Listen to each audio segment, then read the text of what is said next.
ఇందిరమ్మ ఇళ్ల లబ్ధిదారులను పారదర్శకంగా ఎంపిక చేశామని మంత్రి పొంగిలేటి శ్రీనివాసరెడ్డి చెప్పారు. ఏ పార్టీ కార్యకర్త అని కూడా చూడకుండా లబ్ధిదారులను ఎంపిక చేశామన్నారు. హనుమకొండ జిల్లా బాలసముద్రంలో డబుల్ బెడ్రూమ్ ఇళ్ల పంపిణీ కార్యక్రమం జరిగింది. పార్టీలకు అతీతంగా పేదవాడైతే చాలు ఇల్లు ఇవ్వాలని అధికారులకు చెప్పామన్నారు. పేదల ముఖంలో నవ్వు చూడడమే కాంగ్రెస్ ప్రభుత్వం లక్ష్యమని మంత్రి చెప్పారు. మొదట విడతలో 4.50 లక్షల మందికి ఇందిరమ్మ ఇల్లు మంజూరు చేశామని తెలిపారు.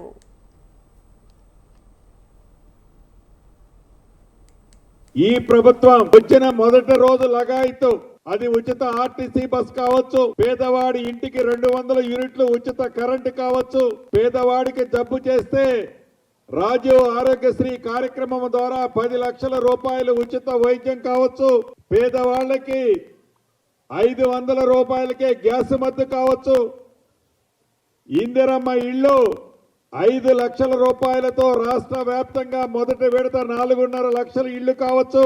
మొన్న ఉగాది నుంచి రాష్ట్ర వ్యాప్తంగా పెద్దోడు తినే సన్న బియ్యం నా పేదింటి ఆడబిడ్డ కూడా తినాలి అని సన్న బియ్యం కార్యక్రమం కావచ్చు.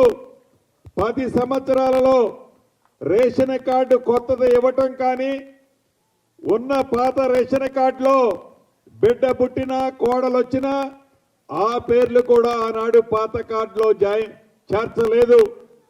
రాష్ట్ర వ్యాప్తంగా సుమారు 17 లక్షల మంది పాత కార్డులలో కొత్తగా వచ్చిన పేర్లు చేరుస్తూ రాష్ట్ర వ్యాప్తంగా 6 లక్షల కొత్త రేషన్ కార్డులు ఇచ్చిన ప్రభుత్వం మీ దీవెనలతో ఉన్న మన పేదోడి ప్రభుత్వం. కట్టిన ఇండ్లు కూడా గత ప్రభుత్వం పేదలకు ఇవ్వలేదని ఎమ్మెల్యే నాయిని రాజేందర్ విమర్శించారు. గుడిసెల్లో ఉన్న ప్రజలను ఎండల్లో ఎండి వానలకు తడిసి పట్టించుకోవడం లేదన్నారు.